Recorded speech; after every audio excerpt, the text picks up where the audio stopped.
Continuamos en Contexto Global, la franja de France 24 en la que actualizamos las principales noticias del día. Soy Valentina Torres Sánchez, vamos a revisar los titulares. Entró en vigor el nuevo bloqueo naval de Estados Unidos sobre los puertos iraníes, al tiempo que el Comando Central inició una cuarta noche de ataques contra la República Islámica. A su vez, las fuerzas iraníes bombardearon una base estadounidense en Jordania. El gobierno estadounidense ordenó al Servicio de Control Migratorio ICE que suspenda las operaciones, que incluyan detener a personas en vehículos. Esto tras la muerte de un ciudadano colombiano en Maine el lunes y de un mexicano en Texas la semana pasada. La ola de indignación por las muertes continúa. El sistema eléctrico de Cuba volvió a registrar una caída este martes. Se trata del tercer apagón en menos de 10 días en medio de la crisis energética que vive el país desde 2024 y agravada desde enero pasado por el bloqueo petrolero de Estados Unidos.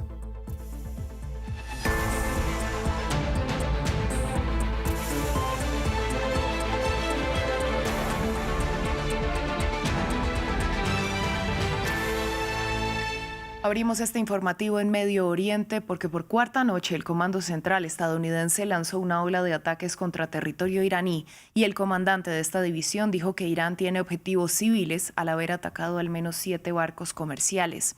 Esto luego de que más temprano entrara en vigor el nuevo bloqueo de la Unión Americana sobre los puertos de Irán, como lo ordenó Donald Trump el lunes. Sin embargo, este martes, el mandatario desistió de su intención de imponer un cobro del 20% a todos los buques que transitaran por Hormuz. Para ampliar la información, conectamos con Cristóbal Vázquez, corresponsal de France 24 en Washington.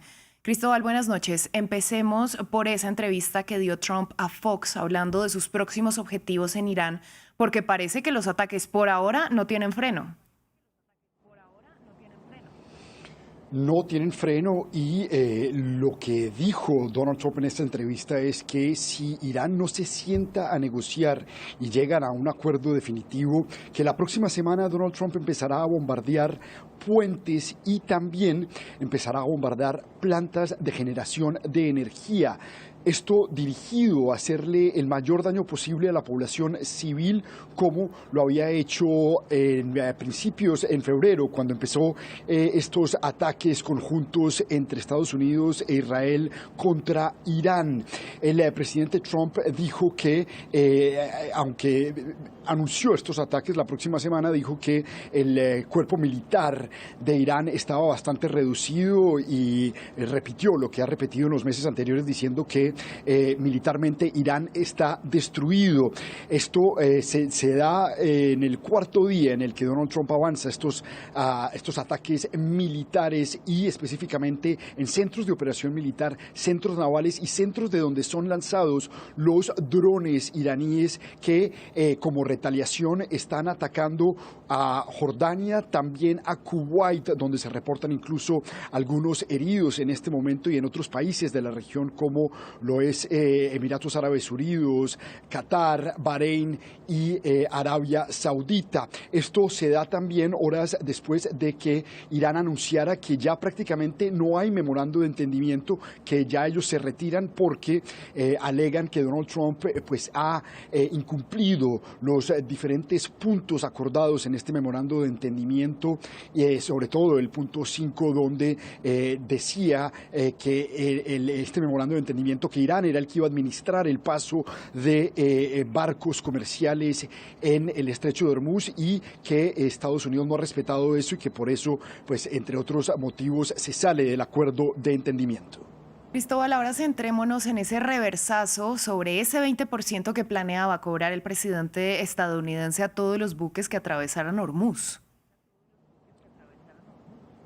Lo que dicen muchos analistas es que ese reversazo es consecuencia de uno de estos trinos que de forma arbitraria y repentina manda Donald Trump a altas horas de la noche amenazando este 20% de tarifas que iba a empezar a cobrar por cada barco que pasara dependiendo de la cantidad de petróleo que llevara en su bodegaje.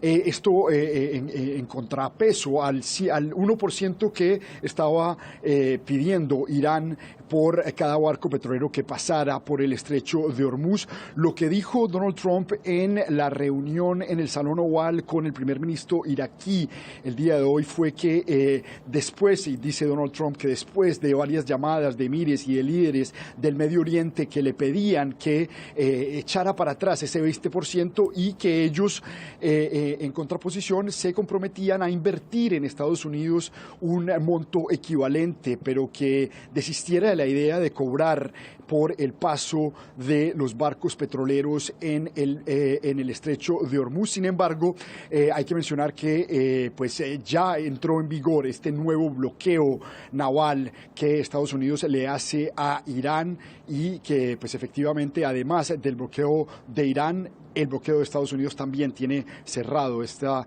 vía marítima en el Medio Oriente. Este martes continuaron en Maine las protestas contra el Servicio de Inmigración y Control de Aduanas de Estados Unidos, tras un día de la muerte del migrante colombiano Joan Durán, luego de que un agente de la ICE le disparara. El gobierno de Donald Trump ordenó suspender la detención de vehículos. Más en el siguiente informe del Mariángulo. Justicia para Joan Sebastián. Con este reclamo continuaron las protestas contra el ICE en Maine. Ante la sede del Servicio de Inmigración y Control de Aduanas de Estados Unidos, la comunidad rechazó la muerte del migrante colombiano de 26 años a manos de un agente que le disparó. Esto no concuerda con los valores de nuestra comunidad ni con los de la gente a la que represento. Por lo tanto, creemos que esto era algo que se veía venir desde hace mucho tiempo. Y esta es una organización completamente fuera de control. Esta crueldad, la administración Trump se basa simplemente en la crueldad y tiene que parar ya. El ICE ha recibido financiación, están por todo el país, no rinden cuentas a nadie. En reacción al hecho, el gobierno estadounidense ordenó la suspensión de las detenciones de vehículos para arrestar a migrantes. Mientras que en la red social X, el presidente colombiano Gustavo Petro repudió el caso. Lo que ha ocurrido en Maine es un asesinato a un colombiano latinoamericano en manos del gobierno de los Estados Unidos. Y es que no se trata de casos aislados. La muerte de Joan Sebastián se produjo tan solo 6 días después de que el migrante mexicano Lorenzo Salgado perdiera la vida, también a manos del ICE en Houston, Texas. Los fallecimientos de Guerrero y Salgado se suman a los al menos 6 casos documentados de muertes por disparos de agentes del ICE, como resultado del endurecimiento de las redadas, clave de la política migratoria de Donald Trump desde su regreso a la Casa Blanca. También en noticias de Estados Unidos se está gestando una importante cruzada diplomática entre Washington y sus aliados más cercanos en torno al futuro de la justicia internacional. La administración de Donald Trump está tomando medidas para aislar a la Corte Penal Internacional, una iniciativa que ya está suscitando una fuerte resistencia tanto por parte de Naciones Unidas como de los líderes europeos. La comunidad internacional responde a la cruzada del gobierno Trump contra la Corte Penal Internacional, luego de que el secretario de Estado estadounidense Marco Rubio dijera que la Corte representa una amenaza directa a la independencia estadounidense. La Unión Europea calificó este martes los comentarios de Rubio como inaceptables. Attacks or threats against the court, elected officials. Los ataques o amenazas contra los funcionarios electos de la Corte, contra personas a título personal o contra quienes cooperan con ella son sencillamente inaceptables. Recordemos que también la CPI no tiene como objetivo a los estados soberanos ni constituye una amenaza para su soberanía. Por su parte, la ONU afirmó que un desmantelamiento de la CPI dañaría gravemente el orden jurídico mundial. Aunque la CPI es una organización independiente de la Secretaría y de la ONU, para nosotros sigue siendo un elemento fundamental del sistema de justicia internacional. Estas declaraciones responden a la postura del jefe de la diplomacia estadounidense, quien el lunes indicó que la Corte libra una batalla contra la Casa Blanca bajo el ejercicio de la diplomacia. La CPI y sus aliados están librando una guerra contra nuestro país, no con balas ni misiles, sino con estatutos, convenios y la fuerza del llamado derecho internacional. Todo esto ocurre con antecedentes como la reelección de Donald Trump y la orden de detención emitida por la Corte para 2024 contra Benjamin Netanyahu, aliado de Washington. Creada en 2002 para juzgar el genocidio y los crímenes de guerra, Estados Unidos lleva mucho tiempo sosteniendo que la Corte Penal Internacional no tiene autoridad sobre los ciudadanos estadounidenses. Para ejercer presión política y financiera sobre la Corte, el Departamento de Estado estadounidense está barajando una serie de medidas, entre las que se incluyen prohibiciones de viaje, revocaciones de visados y severas sanciones económicas. Chile se prepara para un temporal que golpeará el centro y el sur del país. La magnitud del evento climático denominado río atmosférico de categoría 5 llevó al Ejecutivo de José Antonio Kast a decretar emergencia preventiva en 10 regiones. Alberto Peña, corresponsal en Santiago, nos amplió la información. Chile se prepara para la llegada de un sistema frontal que afectaría a la zona centro-sur del país y que está previsto que deje a su paso fuertes lluvias, nevadas en las zonas de alta montaña, vientos y marejadas en las zonas costeras. Ante esta situación, el Gobierno ha decretado emergencia preventiva para 10 de las 16 regiones del país y alarma meteorológica para 3 de ellas, las que está previsto que sean las más afectadas, entre las que se encuentra la región metropolitana, a la que pertenece la capital Santiago de Chile. Las autoridades indicaron que se espera que caiga muchísima más lluvia que el promedio habitual para esta época de invierno austral y que podría haber situaciones de inundación o desborde de cauces fluviales a lo largo del desarrollo de esta tormenta, que se estima que comience el jueves y que se desarrolle a lo largo del fin de semana. El presidente del país, José Antonio Kast, ha indicado que desde marzo las autoridades están trabajando en acciones de prevención y que hasta el momento se han invertido en estas tareas unos 500 millones de dólares. En cualquier caso, la situación puede empeorar con el paso de los días y de la acumulación de lluvia, por lo que se ha decretado el cierre de las clases para el día viernes, cuando se espera la parte más importante de estas precipitaciones en 5 regiones. Además, se ha estimado el cierre del paso fronterizo con Argentina, Los Libertadores, en lo alto de la cordillera de los Andes, ante la proyección de fuertes nevadas en esa zona. También se ha mandado a un acuartelamiento preventivo de las Fuerzas Armadas por si estas tienen que ser desplegadas en alguna situación de emergencia. La red eléctrica nacional de Cuba colapsó este martes, según informó el Ministerio de Energía del país. Se trata del tercer gran apagón en 9 días que afecta a cerca de 10 millones de personas. El bloqueo petrolero por parte de Estados Unidos, impuesto en enero, ha dejado la infraestructura de la isla sin suministro para operar con un sistema energético que ya estaba deteriorado y carece de inversión y mejoras. Juan Pablo Lucumí tiene más detalles. Los apagones generalizados en Cuba son cada vez más habituales que esporádicos. La red eléctrica de la isla ha colapsado 3 veces en menos de 10 días y 5 en lo que va del 2026. Pero desde hace 2 años el país vive altibajos en su producción de energía eléctrica, situación que se traduce en prolongados apagones diarios. Y eso es ahí 20 o más horas sin luz.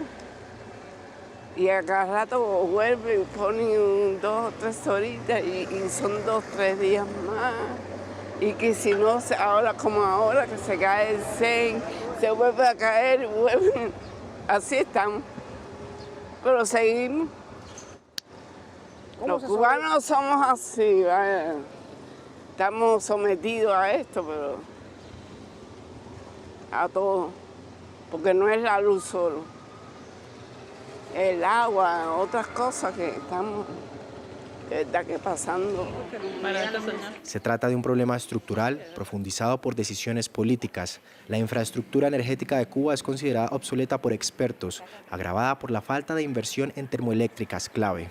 A la crisis se sumó el bloqueo petrolero que Estados Unidos impuso a la isla en enero, que detuvo los envíos de combustible desde Venezuela o cualquier país. Y bueno, salió, se desconectó totalmente el sistema eléctrico nacional. De inmediato ya estamos estableciendo los protocolos de restauración. Ya se comenzaron, de hecho, a establecer estos protocolos en los lugares donde hay posibilidades de llegar a las centrales termoeléctricas. Ya están establecidos los protocolos para llegar con energía a las centrales termoeléctricas, que es lo que siempre se hace como inicio de los protocolos. A la par de los apagones, casi a diario se registran protestas con decenas de personas exigiendo al Estado servicios básicos. Nosotros así llegamos al final de esta emisión de Noticias en France 24. A ustedes les agradecemos su sintonía. Les recordamos que pueden ampliar todo nuestro contenido en la web france24.com.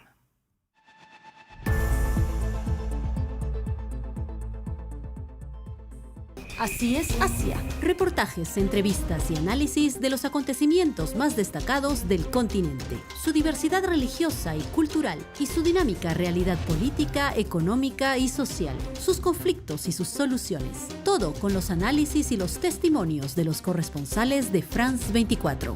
Así es Asia, presentado por Paula Jiménez Correa en France 24 y france24.com.